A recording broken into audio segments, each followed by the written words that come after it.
students and for society in general. The webinars offered daily by the schools and units of FGV are a way to promote exchange of knowledge in many different areas about relevant and current topics, information, research, diversity of ideas, high-level debate.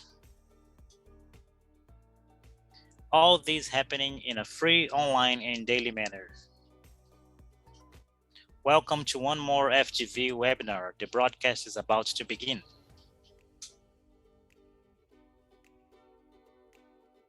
The statements expressed by Getulio Vargas Foundation employees and guests who take part in online events and broadcasts exclusively represent their opinions and not necessarily FGV's institutional opinion. Good morning, everyone. Good morning again. My name is Renato Flores, and I manage the Prospection and International Intelligence Group here at FGV, which is a small think tank of this institution, who is a galaxy, that is Getulio Vargas Foundation, totally dedicated to international issues so relevant to our country. Today's seminar is a seminar that is part of a big project that we have with the European Commission, which are part of the Jean Monnet initiatives. And it is also funded by EULAC, Europe, Latin American, and Caribbean Foundation, which is an European foundation with the headquarters in Hamburg, in Germany.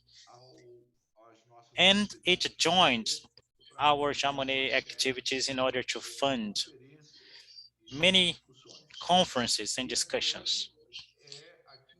And today's conference is the one that closes our project with EULAC. Before introducing our speaker, I should say a few words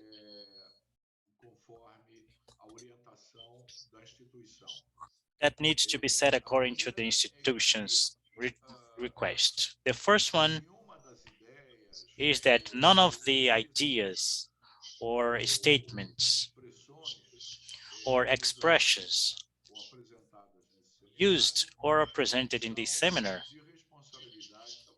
are responsibility of Getulio Vargas Foundation. Both the employees and the guests and the moderator are totally responsible for the ideas expressed. They do not represent in any way the position of Getulio Vargas Foundation. And the second thing is that this event is being recorded and will be part of the archive of documents and media produced by the foundation, and it will be available for free for all those who are interested in watching afterwards. So we have a huge archive in the YouTube, as well as our publication archives. And all of this is managed by our library. And of course, we assume that all of you who participate agree with the use of their voice and image for this event for that purpose. Having said that, I have the huge pleasure to introduce our speaker, who is our Ambassador Celso Amorim. I say introduce, but I believe that he doesn't need introduction. He was the Ministry of Foreign Affairs for 2 different periods. In the second period for more than 10 years, for a long, long time. And then he was the Ministry of Defense and Ambassador Celso Amorim. And I'm not the one who is speaking that, and not few people say that. He's an extraordinary diplomat, and I think he is a pride to all of us Brazilians, and he is a very well-respected diplomat all over the world, from India to the United States, from Peru to Indonesia. He is regarded as an extremely original and intelligent professional, and also well known for many academic publications. So I would say that the ambassador is an asset in our foreign relations, a very important asset, and it is a great honor for us to have you here. And for us in the Prospection and Intelligence Group, it is a great joy because we count on the ambassador in our staff, and it has been a very fruitful relationship ever since. During his administration, his longest administration in the Ministry of Foreign Affairs, he created a motto that I would like to remind everyone, and I think it's very interesting. That is the idea of a foreign policy that is active and austerity. And this is part of one of the titles of one of his books that was launched in 2018. That was Teheran, Ramallah, and Doha. And it's a very interesting book if you want to study and go deep in this. And I think, if I'm not mistaken, Ambassador, it's in the second or third edition. So it is a joy to see this success in terms of publications. Ele uma vez me explicou pouco como é que surgiu essa combinação de palavras. É muito importante. And part of this active and haughty policy, because we need to have a foreign policy, an external foreign policy with a country as big as ours cannot have a passive foreign policy. We need to be active on that. And haughty because it needs. We have enough importance in many different dimensions. I'm not saying that we are the owners of the world and not the most important country in the world. It's on the opposite, quite the opposite actually. But we should present autonomous solutions. I know that sometimes it's difficult, that sometimes we go against the ideas of powerful nations, but with all the calm which is part of the diplomacy, the idea of haughtiness and preservation of the identity and the national interest is very important. So with this brief introduction that I have the joy to pass the floor to Ambassador Celso Amorim, who is going to tell us about Latin American and Caribbean in this disorder, total disorder situation that we are going through, and the creator of the idea of the foreign and the active and haughty foreign policy. So welcome, Ambassador, the floor is yours. Thank you very much.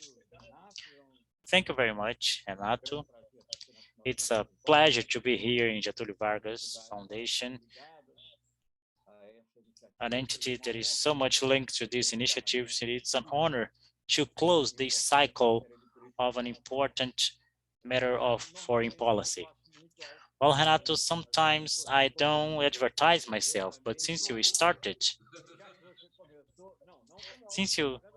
not as a self-advertisement, but I feel forced, as you mentioned the last book. I have other books being launched about the connections in Latin America and Brazil, but since you mentioned the last book, so I will have to show that it has a translation to English that is called, if I'm not mistaken, if you can see, it was called Acting Globally. Memoirs of Brazil, a certain was the word that I used to summarize the active and haughty idea. So it is available electronically, and since you talked about haughtiness, but you didn't explain exactly what I meant with that, I have two words about this. Essentially, as I said, I am a diplomat. I have been Ministry of Foreign Affairs in the Itamar Franco administration. I have been an ambassador in other administrations, including Fernando Henrique Cardoso, that came before the administration of President Lula. And the issue is, in my opinion, without being offensive to anyone, but in my opinion, what would be different from the foreign policy? Because this was an expression that I used when I was announced publicly, that I didn't have a lot of time to speak because Lula was going to speak. And of course, everybody wanted to hear him, and I wouldn't spend a lot of time describing our policy. So I used this expression, active and haughty, in this regard, because we were not going to change the basic principles of the Brazilian foreign policy that are in the Constitution. If you allow me to talk about this COVID, that without mentioning names, without many different names of total disaster and lack of disorganization of the Brazilian diplomacy, I had the pleasure to sign manifestos and documents along with the other living former Minister of Foreign Affairs, including Fernando Henrique Cardoso, that was also a Minister of Foreign Affairs. So what is the common point that we all had? Not everyone had been Minister of Foreign Affairs, but what was in common was the principle of the Constitution. And this principle of constitutions, we from Lula administration, we wouldn't change. We didn't intend to change. We only intended to exercise with more freedom, with more autonomy. That's why we use the word haughtiness, but maybe with more protagonism. That's why we use the word active. So that was the idea, because that I used as an ambassador. Frequently, I'd say almost always, I didn't disagree with the basic direction of the Brazilian foreign policy. I didn't disagree with the directions that the president had. But I felt that we were not defending certain attitudes with the tightness enough, with the sufficient proactivity in other cases. I could name some examples, but I don't want to be long here. But in terms of principles, nowadays, many times, even because of the war in Ukraine and so on, when I was the UN ambassador in Brazil, we had at our disposal something that was not different. The main difference, as I see it, is that we wouldn't be inhibited by the fear of unpleasing someone. So, because the United States had proposed that, so we have to accept. Oh, the European Union said something and we have to accept. Or if it was China or whoever, Brazil not only had all the conditions to put forward very clearly what they thought in the case of at the time it was the ALCA, the free trade in the Americas, but we didn't want to be one participant of the agenda. We wanted to be the promoters of agenda. So that was the idea that I gave to the administration. Why do we have to be proactive? As an ambassador, it's important for you to know that as an ambassador, frequently I received a direction that, okay, you can follow that line, but don't go strongly because it won't piss anybody's off. So We didn't want to unplease other blocks of free trade. So don't call Africa to be on your side. Don't call the rest of Latin America to be on your side. And I thought differently. I thought that we should be more proactive. So that's why I use this expression that you gave me the opportunity to describe a little bit in this presentation. So this title, and when we're speaking about Latin America and the Caribbean and the global disorder, well, I think that, you know, it's unnecessary to explain that we have Latin America and the Caribbean, and we need to think of the context and that I live here, you know? And if I lived somewhere else, I would probably be interested in another place. But I live in Brazil, and I'm very interested in South America and the Caribbean. And we need to think of the latest developments. And yes, I am especially interested in South America, which is where I live. And I am in touch with people who live in these countries. So when we speak about the global disorder, and I'm going to try and define this a bit now.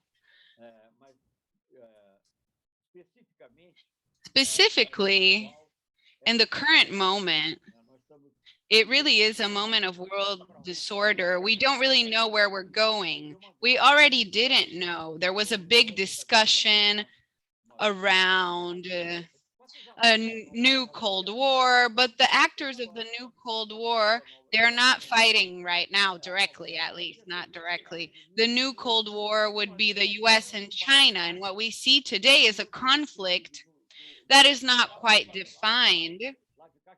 Now we're looking at Russia, and we're looking geographically at these issues, and it's curious.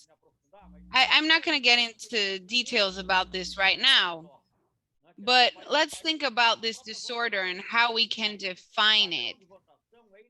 So we're looking at these countries, at the voting standards. You have Israel, who is the main ally of the US and everything, basically, who is not participating in resolutions. You have Turkey, that maybe could be taking different attitudes. Turkey, who is a member of the NATO, who could be more supportive in different situations. But anyway, you have different countries, for example, in Africa, who are perplexed with this current situation. And this perplexity is being reflected in the perplexity of Western leaders. So the ex-French Minister of International Affairs, Dominique Le Pen, he, in a way, exposed this perplexity that I'm not sure that is his, but perhaps that is French in itself, which is about abstaining in a resolution about Russia.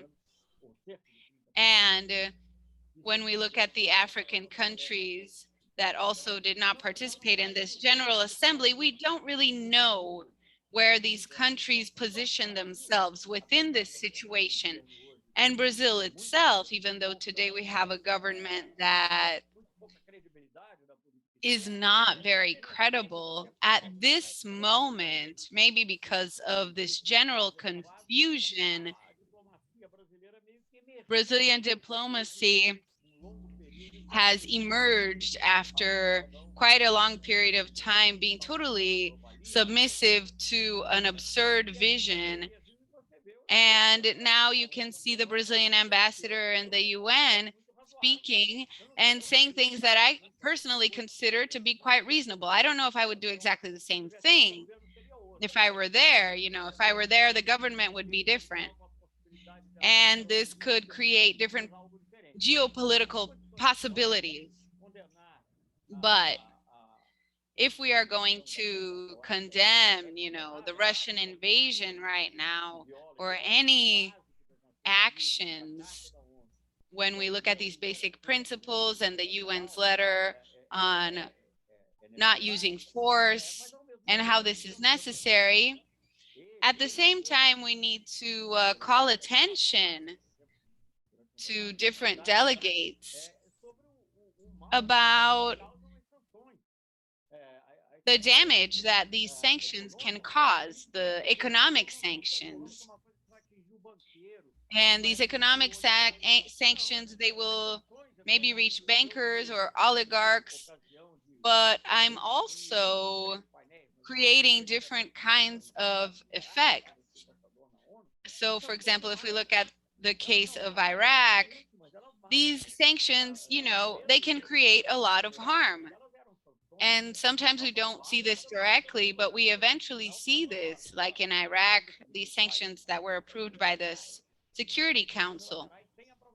And these sanctions, in the case of Iraq, of course, they stretched out over many years, but they led to the increase in child mortality, the reduction in the life expectancy, and this creates a series of many other combinations, like the lack of drinking water, it affects education, and over 7 or 8 years, we saw these effects in Iraq. And okay, at that time, people were saying, okay, it's Saddam's fault.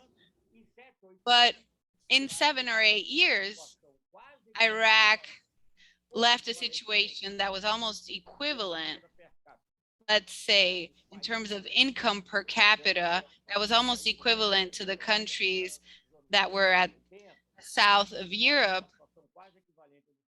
So that was comparable at that time to a situation, they ended up in a situation that was equivalent to less developed countries after these sanctions. So the negative effects of these sanctions need to be considered, and this paradox needs to be looked at. For example, Brazil right now, Brazil is having difficulties to import fertilizers. At the same time, Europe can continue buying natural gas and oil. So these sanctions, they do not necessarily affect the goods that are necessary for Europe, but they can affect the goods that are necessary for Brazil. So we're living in a moment where the world is dealing with threats and an energy crisis, and also a food crisis.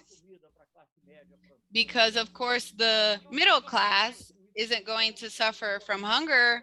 They will pay for a higher cost for the food, but of course this is going to affect those who are more vulnerable. This will affect African countries, for example, or the lower classes here in Brazil. So these sanctions that are in theory directed to a specific sector, they have other kinds of global consequences. So we need to look at these factors, historical factors, look at the African countries who will probably be more affected by this food crisis. And we need to look at these resolutions, not because it's about taking sides or taking Russia's side or the European Union side or the United States side, but because of these reasons that I've just mentioned. So this really does illustrate the world disorder. Today we have a war that is happening, and you have, I'm not getting into the merits, okay? I'm not getting into the details about merits, but we have an action on Russia's behalf that has attacked and invaded a country.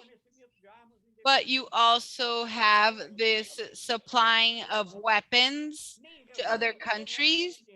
That does not resolve anything because it's not enough. And it might have a practical effect of extending the war. I'm not sure what the alternative would be. but perhaps I would think more of immediate negotiations. But this within a context when we look at military power, the power of action of each country, this is changing. And honestly, if I'm going to consider a peaceful solution today, of course, the US and Europe are very important, but somebody has to convince the other side. Okay, I'm not getting into merit here, but somebody needs to do this. And the threats that are being done today, they are only generating scenarios, even here in the West, they are creating more catastrophic consequences. So yes, we need to look at these ideas, yes, like Hudson's idea. And there is this study about how the use of nuclear weapons could get out of control, and we are in a scenario of world disorder. So we need to look at a deeper analysis and how we are dealing with a different world right now. This is a different scenario. So the Chinese economy, it will surpass the American economy in terms of market price over this decade. I don't know if something else is going to happen, but it will be the biggest economy in the world. And this is not just a fact that is evoking these different situations that could lead to conflicts, but it leads to changes globally, because we are looking at a different scenario, and these different countries will be dealing with a different lifestyle, and this is inevitable up to a certain point. So what are we going to do this? I don't really know. Just like how the American way of life was dominant around the world because the US was the biggest economy in the world. I'm not saying it's the best way of life. I, for example, prefer the European way of life. And maybe make less money, but you have more vacation time. And anyway, it's a lifestyle. Okay, and this is not just about capitalism, it's about the US being the biggest economy in the world. And when these changes happen, this will lead to other changes that are inevitable globally. And this means adaptations, this means reanalyzing our values. This is something else, of course. There are many different values involved here: democracy, human rights around the world. But this has to do with the changes that are happening in the world, and the geopolitical changes that we are seeing have to do with governments around the world. They have to do with other very important changes: climate change, the pandemic, inequalities. I'm not going to get into all of the details here right now, but these are global challenges, and we need to deal with them globally. So we're looking at a new global leadership. For example, the pandemic 2 years ago, some of us thought that maybe the pandemic was going to vanish quickly, but now we're still here, and now we're dealing with nuclear weapons. And this was something unthinkable quite recently. So now we're talking about nuclear weapons and who's going to use what will happen with this. And now this is almost normal to consider this scenario. So when we look at all of this, we need a new global governance where everyone can have a voice. So I'm going to get into Latin America very soon, but it's not possible. you know, for us to not consider this new scenario that has started after the pandemic and everything that has happened. This is too important for us to ignore, and this is not something temporary. So when I was connected to the foundation, I was part of a panel where we spoke about Ebola, and the result of this panel, well, I think it was in 2016 or so. So if you look at the general summary of this and you look at the specialists there and the conclusions that are there, what they say is, you know, about what will happen, it's actually what happened in this pandemic. So this can happen again. So if we remember what we are going to use after this pandemic and the virus, this is going to happen because these are the ways that the world works, and we are capable of using that, and we have to face cooperatively and not in a base that only aims at profits and not a base that we can justify the orders. So we waste a lot of time disqualifying the Chinese vaccines, and there's the foreign ministry that said something unbelievable that he called communavirus, and nobody thought about doing that at the time. But so I think that these things, the discussion of patents is not finished. So I know that United States and Europe, instead of flexibilizing, they want to make it difficult, the adoption. When the Doha round was launched, the agreement and the Doha Declaration for intellectual property in health, that is also mentioned in the SDGs or in any other discussion. So instead of taking that occasion that we had in order to enhance our possibilities, we restricted, we wanted to create conditions. So I think this is very sad that we see happening all over the world. So I would say that geopolitically, we were pressuring China, and I'm of course abbreviating thing. I'm not getting to details of all the topics here so we can cover everything that we have to say. But what we are seeing, we see a polarized world that puts China in one side and because there is a history of conflicts, and people from our age saw different types of conflicts, and nowadays we missed some of these conflicts, but we cannot do the opposite. This is what we are doing, that the politics is being put. I don't know what's going to happen. Some people say in changes of regime in Russia. So what will happen with what will come with this change of regime? I don't think somebody will come graduated in Cambridge or Harvard or Yale or Oxford or whatever. There will be somebody graduated there and with backgrounds with the KGB.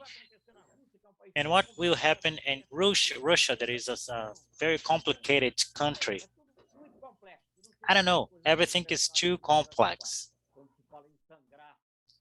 So I don't know what is appropriate for us to say if we use the word bleed, because we are bleeding these people and this is not getting into the equation. So I see that in a very concerning way. Since we don't know where we're going, I saw the world in a more bipolar way. So now I see the government, but I see a huge block from Eurasia. That is something respectable. When you talk about isolating Russia and think that they are very close to China, it's like a paradox that was in the Times in London. That it's the London Times.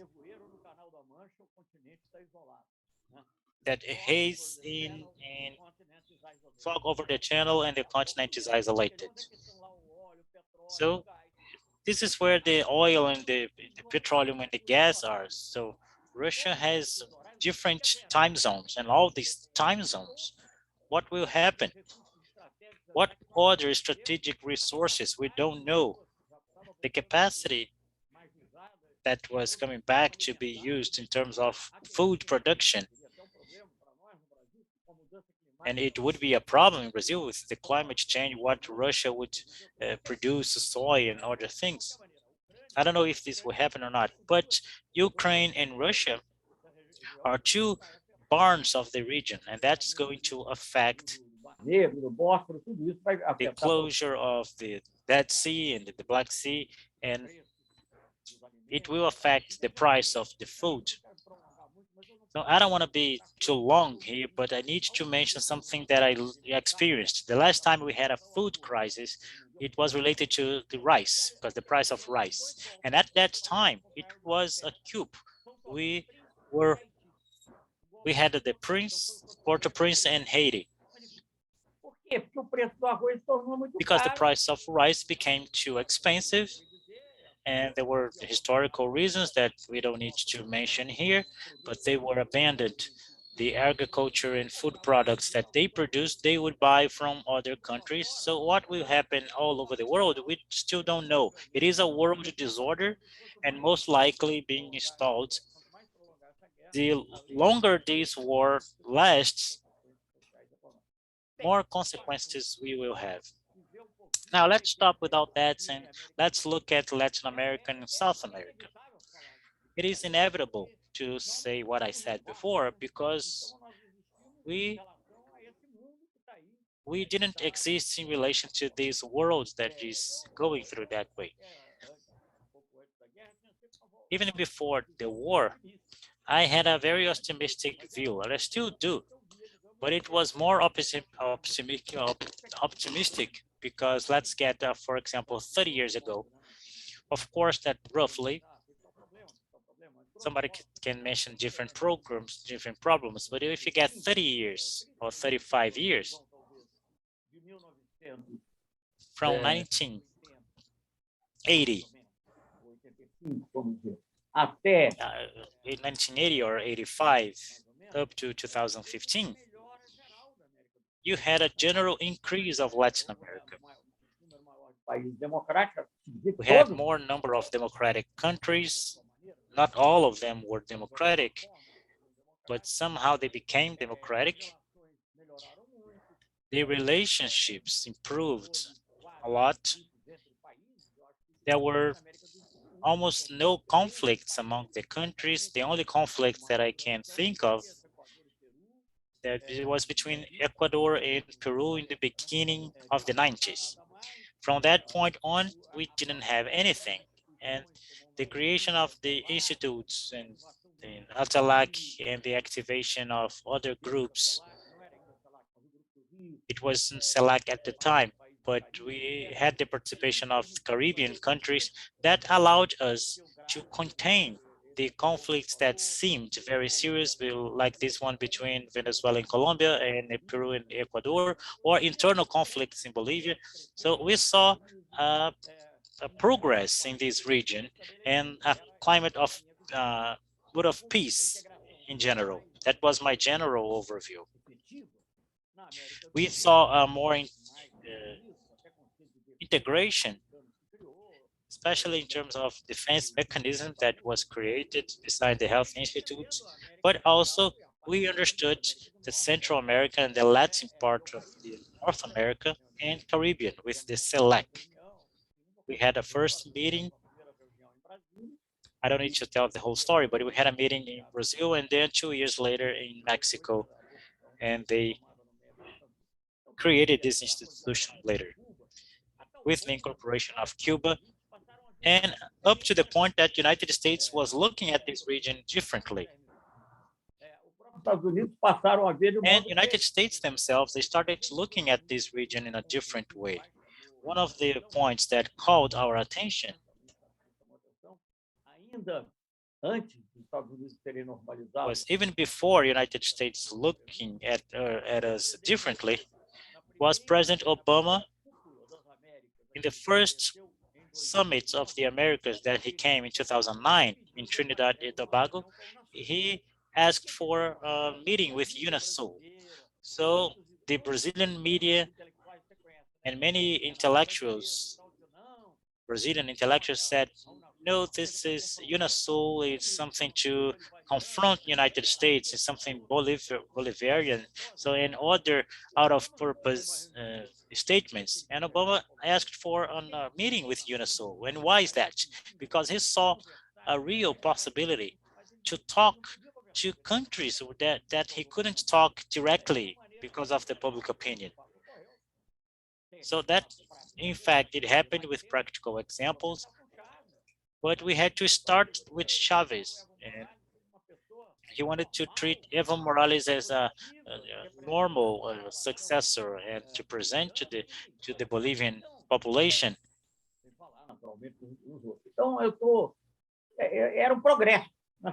So it was a progress in the region, and we saw it that way. We saw more harmony inside the region in Latin America and South America and Caribbean. And even with United States, it's interesting because I don't remember the year.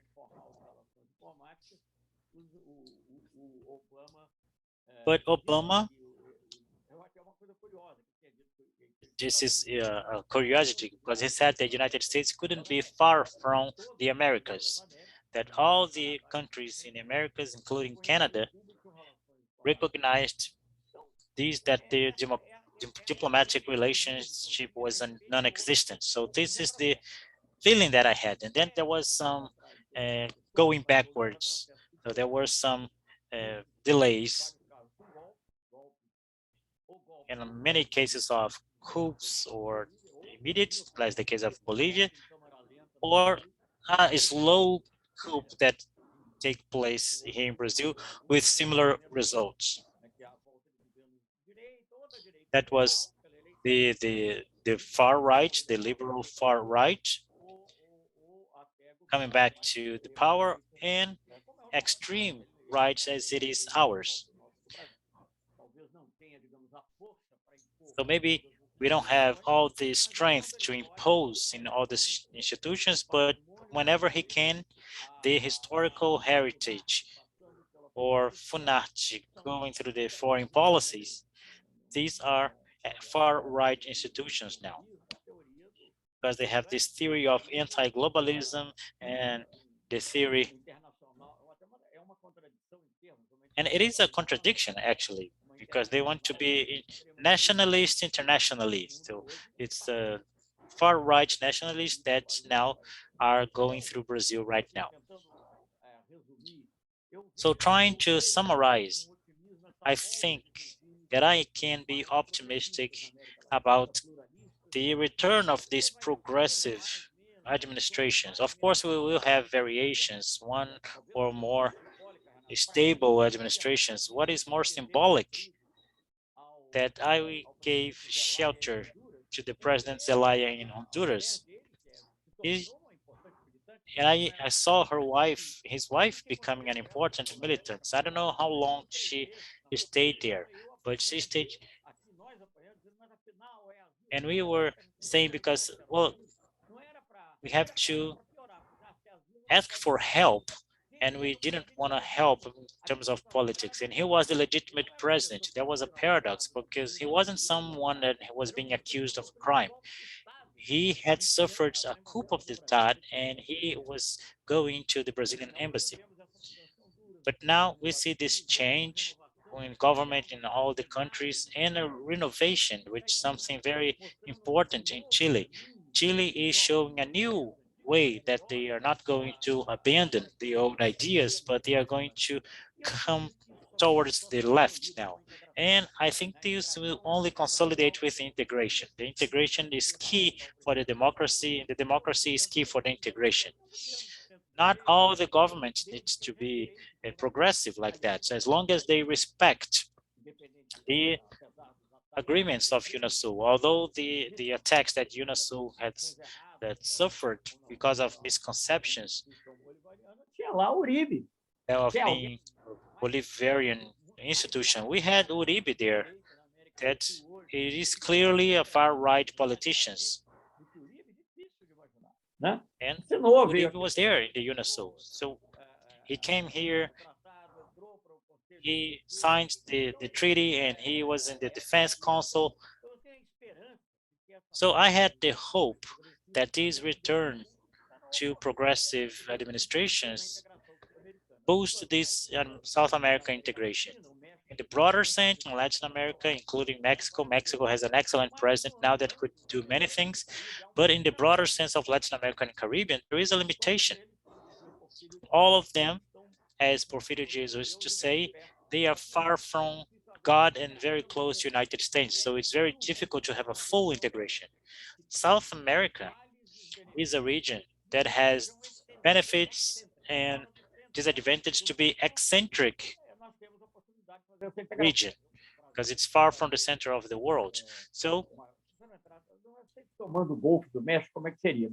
I don't know if we can say the Mexican Gulf. We have the greatest coastline in the world, and we work a lot with the South. So it's okay, let's not mix. Every time there is an initiative in the North Atlantic is one thing, is a conflictive area and continues to be, and the South is something that can carry out cooperation. So let's keep this difference. So I think these are the main observations. I think that we need to look at this new world. I'm not sure how we're going to resolve this war. I would like this to be a quick negotiation. I don't see this as a possibility, though, without China's active participation. And people say, you know, China is on Russia's side, but not necessarily, because they abstained, first of all. And we know that that has one value versus a negative vote.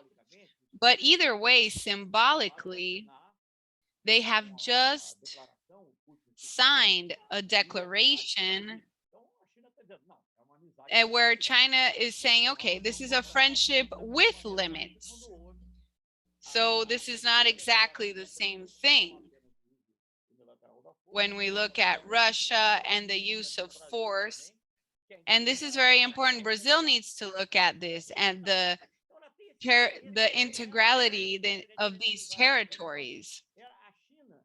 China has an interest, in my opinion. I'm not a great specialist in China.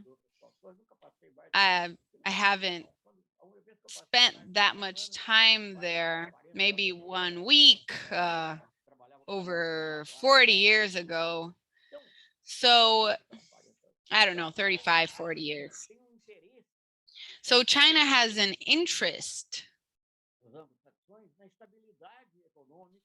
in this financial stability.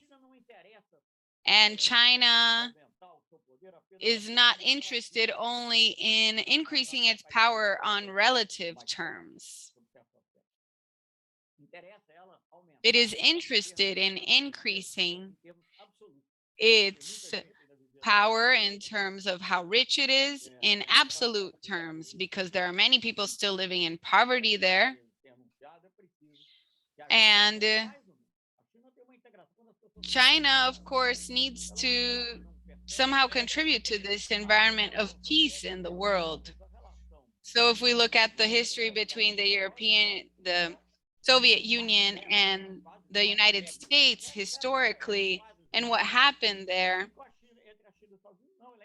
and between China and the US, if you look at the relationship today, it's quite intense. It's a lot more intense. China needs many components that are American and vice versa. So there is no possibility really of there being a complete separation between them. It would be an economic disaster. So I hope that China can play a role here to help to contribute to the current situation. So We need to look at this multipolar constellation where we have players that need to contribute to this new global organization. I'm not saying that we should abandon the UN, but maybe we need to look at some reforms, maybe strengthen the G20, a G20 with more African countries, and then that maybe is a little bit less European. South America needs to have a united voice. This is very important. We have 3 countries from South America, the Caribbean, and Mexico, and Brazil and Argentina there. But maybe if we made a little modification from 20 to 25, I don't know. I can't really get into the details here because this is a complicated discussion, but we need to keep our ideas open to these adaptations, and we cannot simply ignore these issues like climate change, global health crisis, and I'm not going to get into all of the other issues that are happening right now, but we need to look at real possibilities, look at the information that we have seen in The Economist and the New York Times, and that has been expressed by people as well. South America needs to have a voice and needs to be very integrated. So I'm just going to finish up this last thought here. Just like the Europeans, we need to have an integration of varied geometry. So South America and Latin America and the Caribbean as well. Thank you very much, Minister. What interesting comments, and this can lead us to different ideas. And I would say this is also, of course, influenced by your very rich personal history. So one of the subjects that you addressed, I totally agree with what you said about the sanctions. The sanctions are brutal, and those who end up suffering the consequences of these sanctions. For example, my mother, she was a socialist without even knowing, because she would speak about how the people suffer, right? The people are the first ones to suffer. So when we speak about the sanctions, the Ukrainian leaders and Russian leaders aren't going to suffer. The Ukrainian people are going to suffer, and that is very serious. So we need to look at these repercussions, and the examples you gave were very interesting. The sanctions, they open up this domino of consequences that we cannot foresee.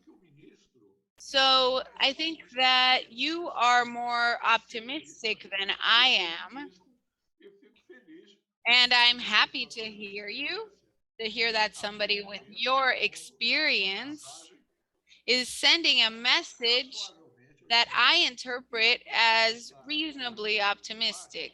And to start the debate, I am the moderator, so I will get started here with 2 questions that are connected to what you said.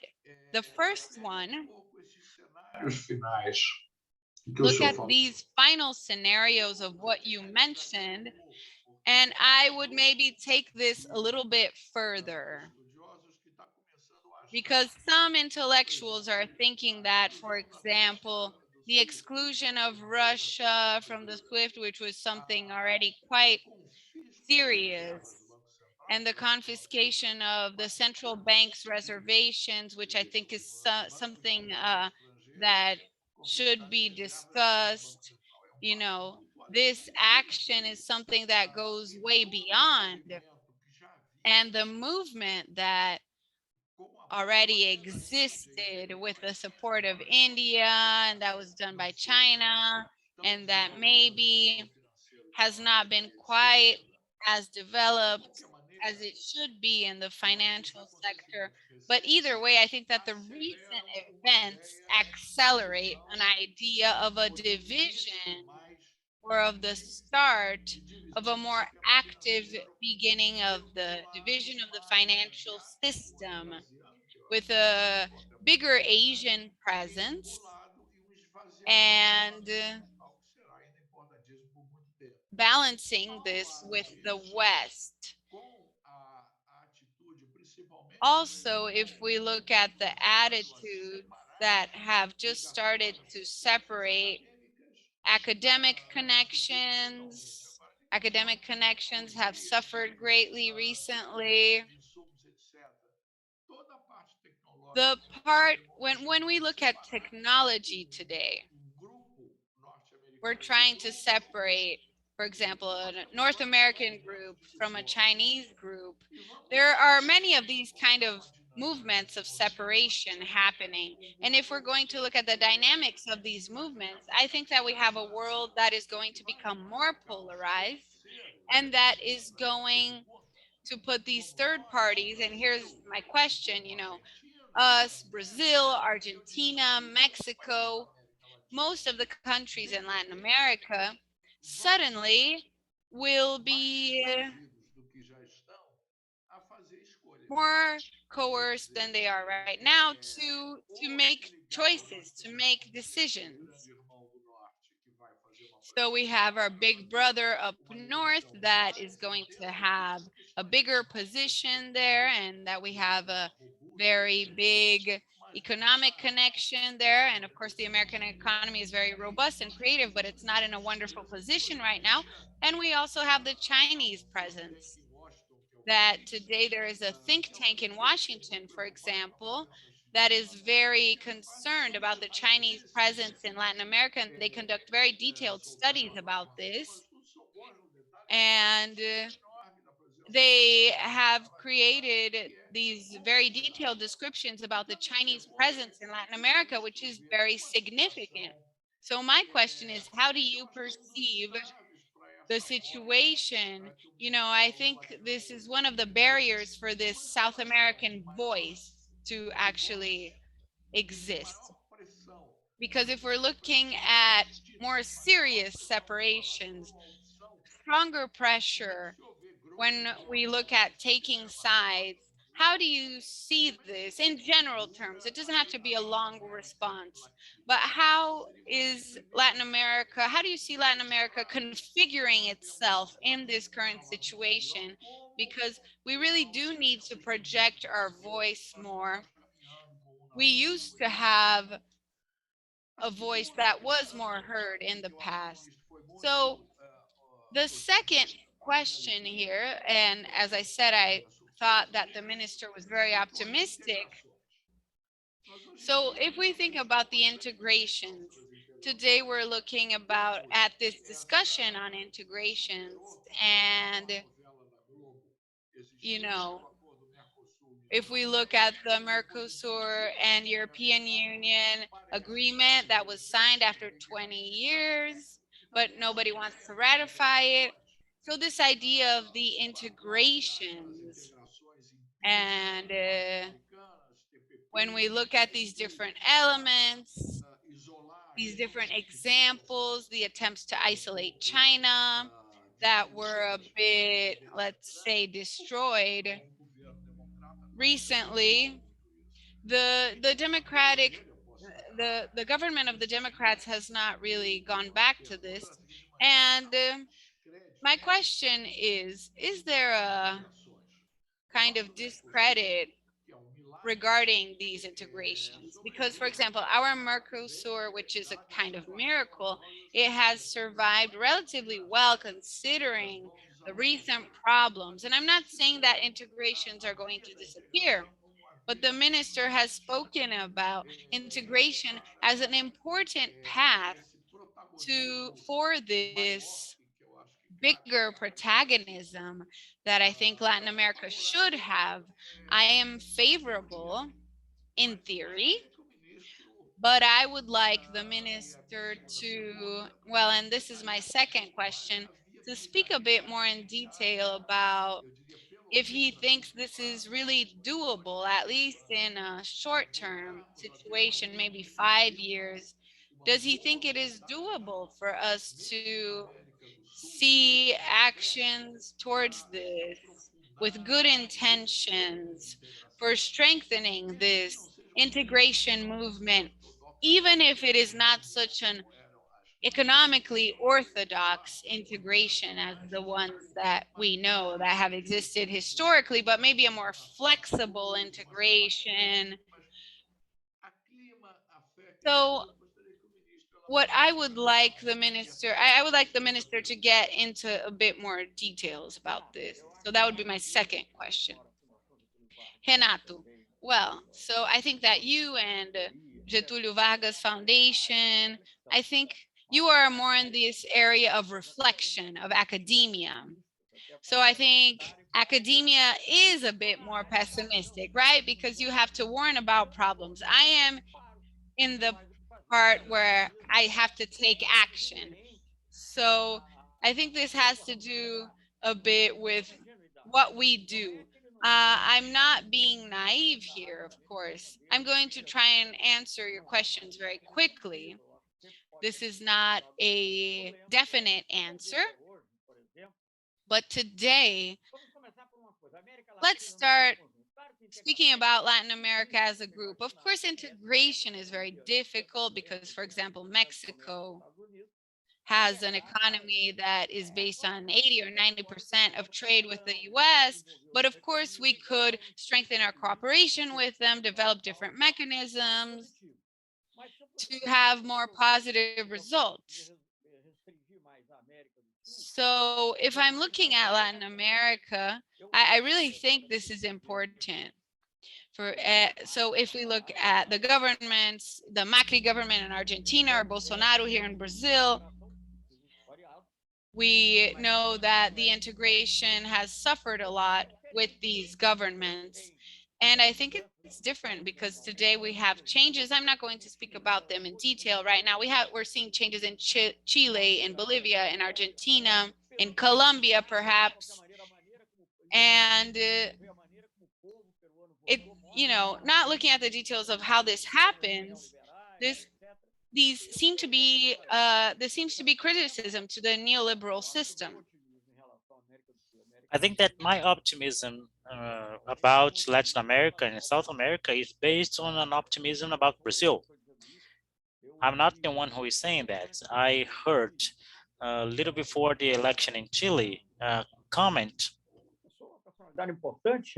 of an important person in Chile, and he was telling me that he was afraid of the far right parties win the election in Chile. And he told me, in order to have an integration in Latin and South America, Brazil is key for that. If things are well in Chile and not so well in Brazil, things won't work. So if things go well in Brazil, there will be an integration. So that's it. Brazil is half of South America. It's having territory and population and everything. Without Brazil, there is no integration. So it's a localized integration, but there is no whole integration. But I am sure, I am confident. I am confident that in Brazil there will be a normal government, a progressive government. It doesn't need to be progressive, but it has to be a normal, so we can have more proactivity in this integration. And being optimistic about Brazil, taking into consideration that there are progressive movements in Mexico and in other small countries like Honduras, I think the conditions exist. Of course, there will be problems. I know that there are specific problems in certain countries, but I think it is possible. But this is my attempt of answering the first question. Because I have a positive view because we gain more integration with the integration than with fragmentation. So it requires a great effort. You said in the beginning that Mercosur is a miracle. It is a miracle that had a lot of good moments. So this criticism that Uruguay is having and the benefits that they are having, I think that it is real. I don't think the punishment is not real, but the condition is real, and that depends on us being capable. The two greatest economies here, Brazil and Argentina, we have to show to Uruguay what benefits that they can have, not with classes, but with concrete actions. So let's say that you can include Uruguay in productive chains, even in the automobile industry, automotive industry. Maybe, I don't know, the leather that you can use in the car, it comes from Uruguay, just to give a rough example. This is not something abstract that I'm talking about. This was thought about before. So in the textile industry, you have a lot of opportunities for Uruguay. I think it's not good for Uruguay to be a simple exporter of raw material to United States and China. So in the short run, it might seem a good business, but because they will receive more foreign currency, but in the long run, it's not. So always think that the idea of the integration is not only in trade. The trade is an instrument. The main objective of the integration is the peace. And through peace, we get to democracy, because the war was always a pretext for dictators. So this is what we have. So this awareness that we have today, and these representatives that are in the government and others that are not Latin American governments, I know that all of them are clear about the importance. I know that there will be differences, but I am very optimistic about this integration. Now, regarding the northern countries, I don't know if we can talk about northern integration. Mas talvez é como aquilo que eu estou falando. Será uma But it's integração. like I said before. Maybe there will be an integration with variable geometry, because it's impossible to want Mexico to have a common trade with Brazil. It's different. Mas ainda pode, digamos, pode aumentar muito o comércio, pode haver muita But complementação. we can increase the trade and the negotiations, but we need to have politicians who are willing to do that. Because if you leave it to the entrepreneurs, they are too immediatists. And we usually said that I met a Colombian businessman because he wasn't afraid of the American businessman, but he was afraid of the Brazilian businessman, and the Brazilian businessmen are afraid of the Mexican businessman. So and so on. So we have to integrate everyone, as it happened in Europe. So in 1960 or 61, we had the pros and cons of integration, because people thought that in France wouldn't benefit and Germany would benefit more. But that is normal, because some of them think that they have to pay taxes here and there, and there are a lot of criticism for these integrations. But there is an interesting book. There is an idiomatic expression in English that is called to characterize. And the European 16th and 70s. I think it's the author is Emilio Benoit, I'm not sure, but it is a book that said that there were two patterns of approach. One, the European market as it grew in the European Union, and the free trade European zone, that if it wasn't an abstract agreement with Mercosur, nobody would hear about this group. So there are no, if you're not an expert in this area, nobody will know about it. So did you know that England was member of this bloc? Nobody knows what is where. Nobody knows. So it is a bloc inside the European Union. So I am optimistic about that. I don't have illusions about the sanctions that will happen and will tend to be even bigger with the fact of the war. If you are not with us, you are against us. This is the predominant view. And then you have to trust. I am optimistic, not about me and about Brazil, but about us. I am optimistic about humankind. Humankind can learn. We make mistakes and we learn from it. Sometimes we get disappointed, as it's happening right now. But I think that in the end of the day, you mentioned está havendo esse the economic relations, we have these movements of decoupling, but I don't think it goes very far. It would be very obvious that that goes against the interest of the populations of the countries, and I think there will be a throwback. Of course, we are living a crisis right now. It is curious because, as it was said here, the greatest problems of rivalry is the destination. So nobody knows why, because I'm not saying that Russia is right, but the NATO has to survive, and NATO was an alliance searching for an enemy. So we cannot have an enemy like Iraq or something. You cannot be Afghanistan. At a certain point, we need we needed the China to be the enemy. But he said that China is not in the North Atlantic, so the only viable enemy is Russia. And of course, Putin made a mistake, but that is giving more margin to this political situation currently. So I would say that I trust, I'm not sure, of course, but I trust that we can win this situation. And if we don't win, I don't know if there will be any people to tell the story. But if we do, we can say, see, we learned from our mistakes. We learned from what we shouldn't have done. And in this context, we have to be partisan, especially in Latin America and North America. For in Latin America is more difficult, but for South America, we have to be partisan about our eccentricity in order to have a multifaceted relationship. There is no other hypothesis. You know this better than me, because the Brazilian exports to China is almost 3 times of exports to the United States. The exports to Brazil, from Brazil to other countries in South America are greater to the United States exports. So it does, if it made sense in the 90s, it doesn't make sense now, this talk. So we have to find a new approach. Otherwise would be totally submitted.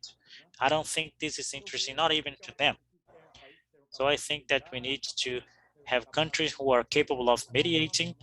Brazil is not going to abandon their values. Brazil is not going to try to view the world as China sees it. So I think we understand the importance of the collective in terms of health, or in a way that in the United States don't see it, or maybe they don't need it to see, or they think that they don't need, but we do. So I think there will be some adaptations, and we are going to overcome this challenge. But this is only my opinion. Nobody's sure. We have to bet. Life is a permanent bet. We are betting that when I see a gap in the middle of an environment, I can work with this gap. Okay. Thank you very much, Minister. As usual, it's very interesting.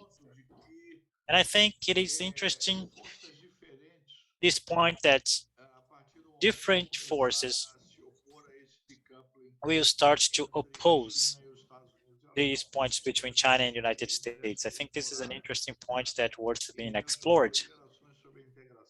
And your remarks about integration were very interesting. Thank you very much. I will pass now to the questions. We have a question about regional integration from my colleague Ana Yuzu of CIDOB in Barcelona about the regional integration. So if Ana allows me, as we already talked about integration, I will skip this question. I'm not censoring your question, of course, but I will go back to your question later. But let's change subjects a little bit. I'll pass to another question about the climate. I'm going to read the question here. The climate geopolitics gains more prominence in the international scenario. The role of Brazil is key in this context because we have most part of the Amazon forest, among other factors. In an occasional exchange of governments, what would be the basis of the Brazilian climate diplomacy, and what role the regional integration can have in this process of reinserting Brazil in the global climate geopolitics? And I think the global and Latin America climate geopolitics. This is a question from Mayara Foley. She's a co-founder and director of programs of the CIPO platform. Thank you very much, Mayara. Eu acho que não dá para entrar em detalhes, nem eu conheço. I think we cannot get into details. I'm not an expert in climate. I only suspect and I trust the scientists, but I think that the task to combat climate change is something urgent and essential. It's as urgent as combating the war, as fighting for peace. And I think Brazil will come back to have the role that we had before. We had an important work and a highlighted work. We had goals. I don't remember the names, of course, but there was a terminology in terms of that word. We adopted some goals and some processes, and then we signed the Rio Plus 20 conference and then the Paris Agreement. I think we dedicated more actives, diplomatic assets, and I think it is an important institution. And I think the Brazil and the people who I deal with in the progressive systems, they are fully aware of the importance of the climate change, not only for Brazil, but for the world. It's like earth to the lands to the south of Brazil who are suffering from the effects of the wood in the fires in the rainforest. And I recommend Mayara, I don't know if Mayara is part of that, there is a group called Navi. There is a friend of mine who was my assistant when I was touring for 3 days in 2015. And there are great scientists and activists who are discussing that. Even I don't want to talk about the political parties, but inside the political parties, they are discussing that. So this view exists, and I think that it will have a lot of strength, it will be strong, but as we reinforce the youth of the parties, although the leaderships, we have a lot of people like myself, I'm not a leader of anything, but as we renew this, the system will have a growing importance. So of course, for example, the Amazon is not just ours. People say the Amazon is Brazilian, but you know, it's also Peruvian, it's from Venezuela, it's Colombian. So that would be an example of why integration is necessary. And the examples that occur in the Amazon, you know, they apply to all of Latin America. And different countries should be participating in this. So I'm going to speak about a different initiative right now, Mayara, but there is this discussion between the big tropical water basins, right, that talks about this. So different basins, different water basins around the world that are similar, let's say, to the Amazon basin. So we need to look at these examples and look at the regional integration. I don't know if we will be able to achieve this. It's a battle, right? It's like the pandemic. We should all be working together. We should all be trying to face this together. But of course, there are always these geopolitical disputes that get in the way. But I think we will be able to get over this. And of course, the rich countries need to understand that they need to help and finance this process because it's a global process. So It's a responsibility that we have with each other. The world needs to acknowledge this, that we have an important participation here. So this is a very general comment on all of this, of course, but yes, I think the next government needs to look at this. Minister, before we get into our last question here, I just want to make a comment on something you mentioned. Yes, the Amazon is a basin that we share with other countries here, and there is a treaty. I think it's quite old, actually. It's the Amazon Treaty. I think it's reasonable as a treaty. And I think there was a secretariat here in Brazil that dealt with this. Do you know what happened with this treaty? Does this treaty still, is it still applied? Because there was this initial effort that was made, and I thought it was quite reasonable, but what happened with this? Well, we can always do more, right? But when we speak about this cooperation on the Amazon, yes, it worked relatively well. It's relatively recent. And when I say relatively recent, I mean it's about 20 years old, something like that. So yes, I remember this. I remember when it happened. And this treaty, well, originally was from the 70s, but then we maintained it. And in the beginning of the 2000s, this was made effective, right? So this was affected obviously by politics, by the Venezuelan government, etc. And you know, it depends on who is governing the countries, and this creates barriers, right? I mean, some things were done. I know that in relation to the pandemic, there were, for example, initiatives with institutions looking at the Amazon and how the Amazon could be affected by the pandemic. So this was not completely abandoned.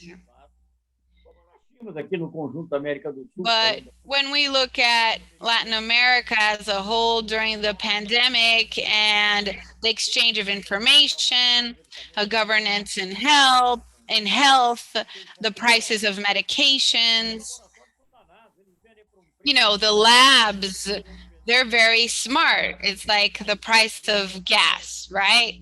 You know, gas in one gas station is at one price and then it changes. And that also happens with medication, right? So if we share information, we can do a better job.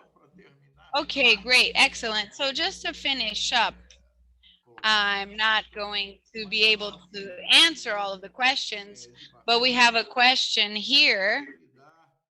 Anayuso from Barcelona has made some comments here about UNASUL, and she said that today regional institutions are in crisis. Okay, I'm reading the question now, which is asked by Professor Anayuso. The regional institutions are in crisis, and some, like UNASUL, have disappeared. I think maybe the minister will disagree with this, but what circumstances contribute to this situation, and what must be done in order to start this regional cooperation again, so that it can contribute to improving the regional autonomy?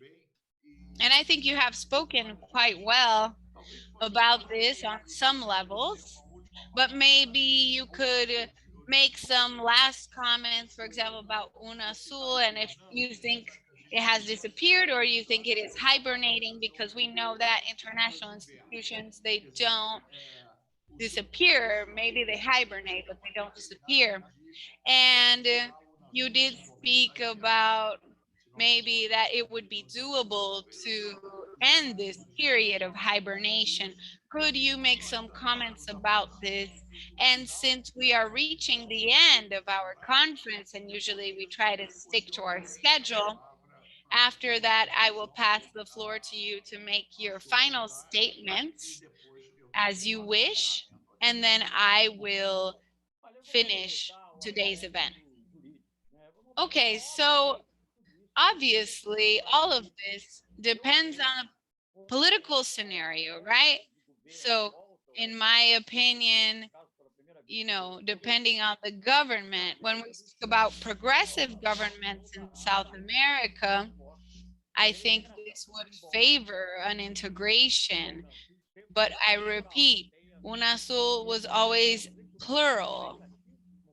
So there were very active countries like Peru with governments that were not necessarily progressive. And some of them were very active in supporting UNASUL, the Andean community, or at least looking at the commercial base. You know, no one's going to say Toledo was left wing, basically. So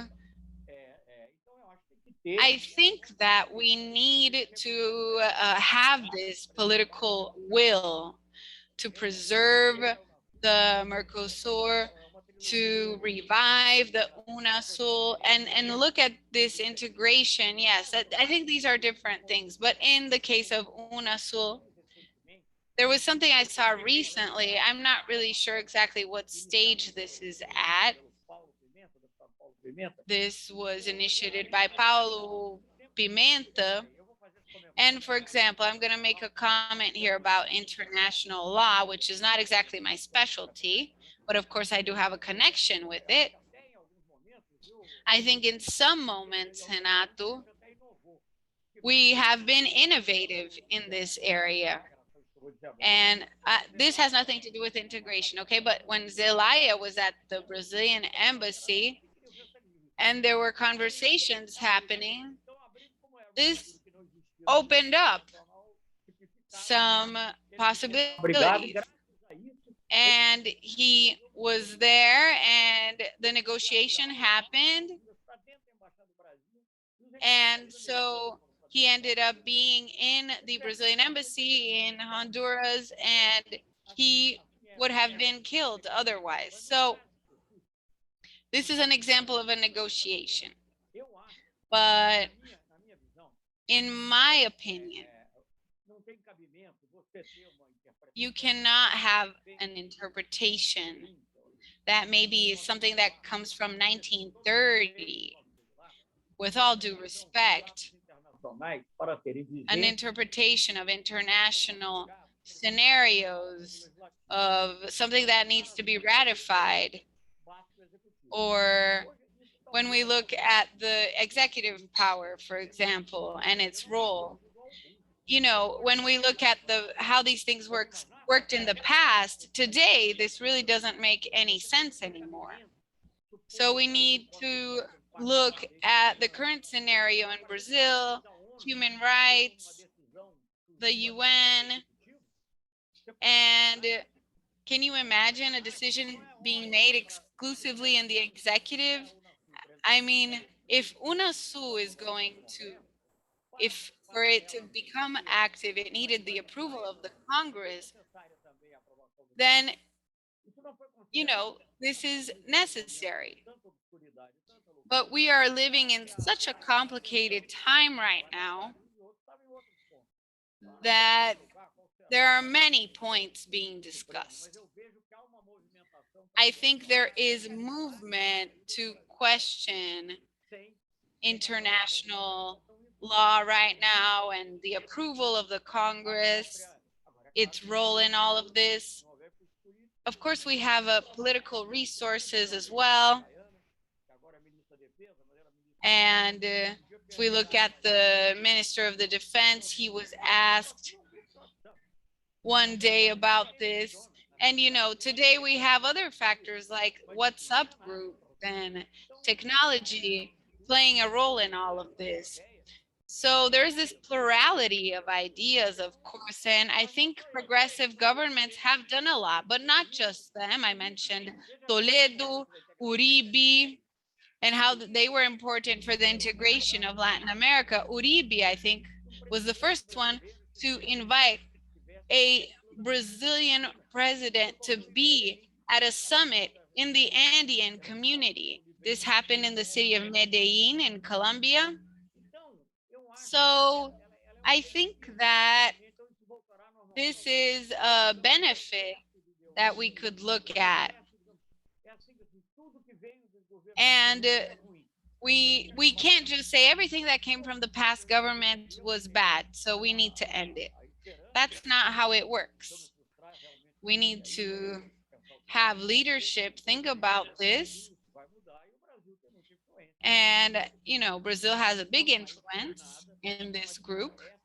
We're not going to impose anything, but we need to look at the changes that are happening and that will happen.